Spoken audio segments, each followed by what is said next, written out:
नमस्कार. Savita smart cooking recipe मराठीमध्ये तुम्हा सर्वांचं खूप खूप स्वागत आहे. तर आज आपण बनवणार आहोत हेल्दी अँड टेस्टी असे पनीर स्टफ पराठा, जो लहान मुलांपासून मोठ्यांना पण सर्वांनाच आवडतो. तर बनवायला पण सोपा आहे आणि झटपट होणारा आहे. तर सुरू करूया मग पनीर स्टफ पराठा.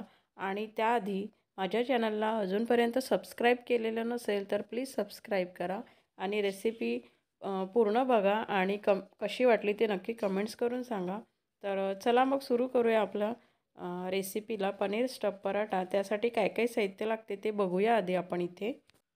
तर इथे मी 1 कटोरी पनीर त्याला किसून घेतलेला आहे बारीक.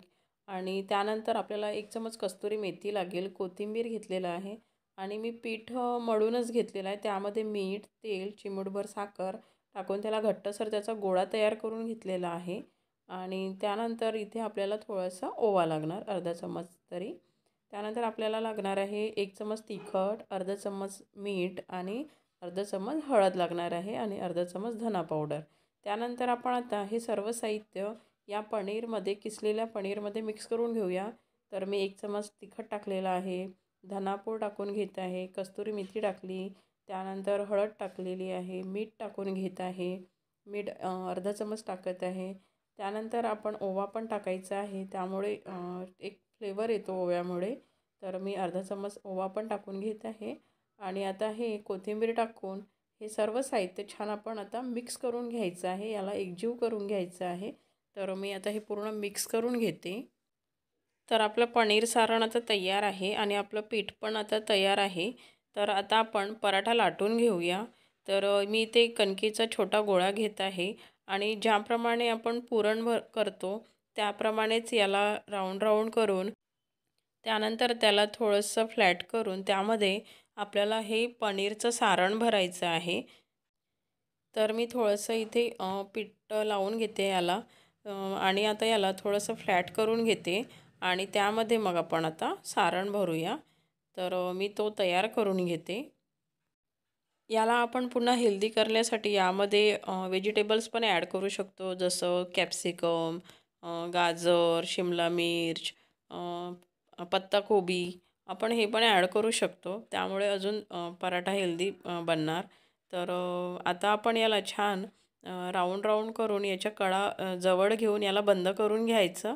आणि मग बंद झालं की याला छान लाटून घ्यायचं.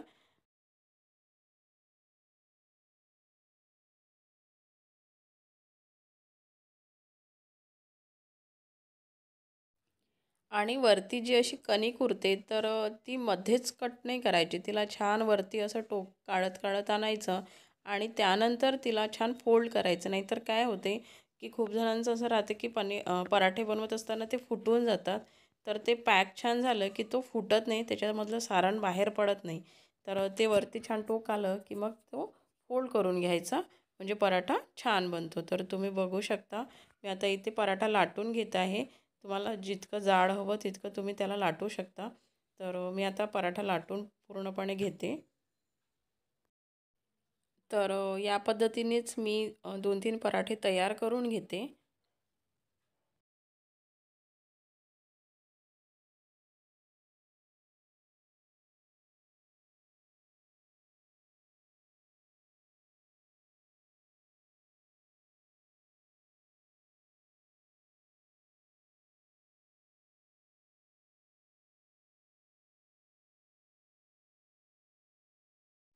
तर पराठे आता लाटून झालेले आहेत. आता आपण त्याला शेकून घेऊया. तर मी ते गॅस ऑन केलेली आहे आणि गॅसवर तवा ठेवलेला आहे.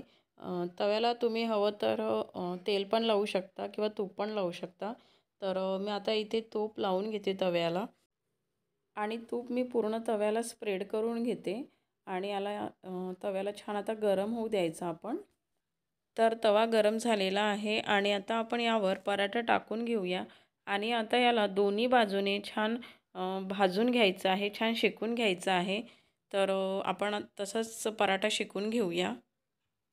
एक बाजू झाली की त्याला पलटून घ्यायचं आणि वरून पुन्हा थोडंसं तूप लावून घ्यायचं. त्यामुळे काय होते, पराठे छान फुलतात. तर मी तूप लावून घेतलेलं आहे. तर तुम्ही बघू शकता आपला पराठा छान फुललेला पण आहे. तर आता हा दोन्ही बाजूने होत आलेला आहे.